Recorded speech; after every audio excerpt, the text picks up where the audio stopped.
Hello, this is Tony Heller from RealClimateScience.com, setting the record straight about climate.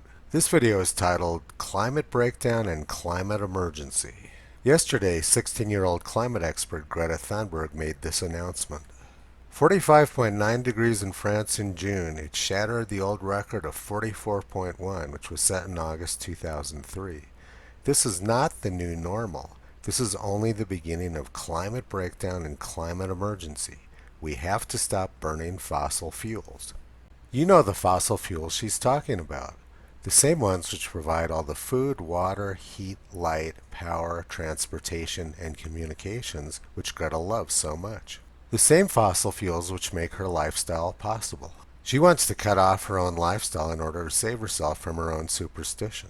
But if you look at the text of her post, you can see this is not something a 16-year-old would have written. She's being fed these lines by some propagandist. So let's start by looking at the temperature anomaly map for Europe today. Climate alarmists consider red areas to be climate and blue areas to be just weather. You can see that there's lots of cold blue areas on this map today, but the red area in France is what Greta's focused on. Never mind the very cold weather in Russia. It's this part of France that determines the global climate, apparently. So this is the map of the part of France which had the record heat yesterday. You can see that there's an area of very hot temperatures just east of Montpellier. I used to work in Grenoble, just a little bit north of here. Beautiful country. It was several degrees cooler in Montpellier, and there's not a huge amount of information available right where the record heat was. But let's look at the temperatures yesterday in Montpellier. At 11 o'clock yesterday morning, it was 108 degrees Fahrenheit in Montpellier. At 11:30 it warmed up to 109 degrees, but by noon temperature dropped off sharply to 100 degrees. So there was a very short-lived spike of record heat brought on by southerly winds from Africa. The half hour of 109 degrees in Montpellier was 1 degree warmer than the 108 degrees in 1935. And this was going on at the same time as deadly floods in Japan. And it was just 4 weeks after world's record rainfall struck Colorado and Texas, which led to massive flooding in Nebraska that killed more than 100 people. Not to mention that the worst dust storms in U.S. history were going on at that time, and that it was just a few weeks before the most intense U.S. hurricane on record struck Florida.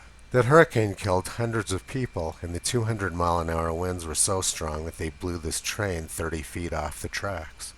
I can certainly see how Greta would consider a short-lived spike of 1 degree higher than 1935 as being a climate emergency.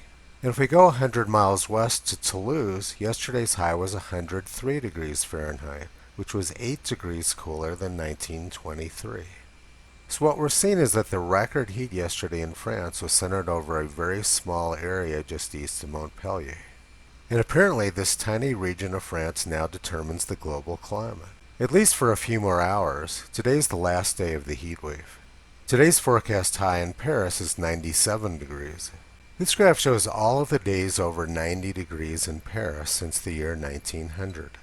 Paris has had 593 days over 90 degrees since the year 1900, including 164 days which were hotter than any day this year. They've had 7 days over 100 degrees, including 105 degrees in 1947. So Paris hasn't been anywhere near record heat, and in fact the weather there hasn't even been particularly unusual this year. So it's really just this small area east of Montpellier which defines the global climate breakdown. And after today, when the heat wave ends, they'll have to move the global climate breakdown to someplace else. On this date in 1936, we actually were having a climate emergency. Unlike the tiny area of France, which was over 100 degrees yesterday, on this date in 1936, a huge area of the United States from coast to coast was over 100 degrees, marked by the pink dots. It was 111 degrees in Indiana on this date in 1936. Weather that hot is inconceivable now. Millions of people fled the Great Plains in the 1930s because the heat and drought was unbearable, and they moved to California. John Steinbeck wrote about this poignantly in his novel The Grapes of Wrath, which unfortunately high school children like Greta don't read anymore because they're too busy skipping school protesting the climate emergency.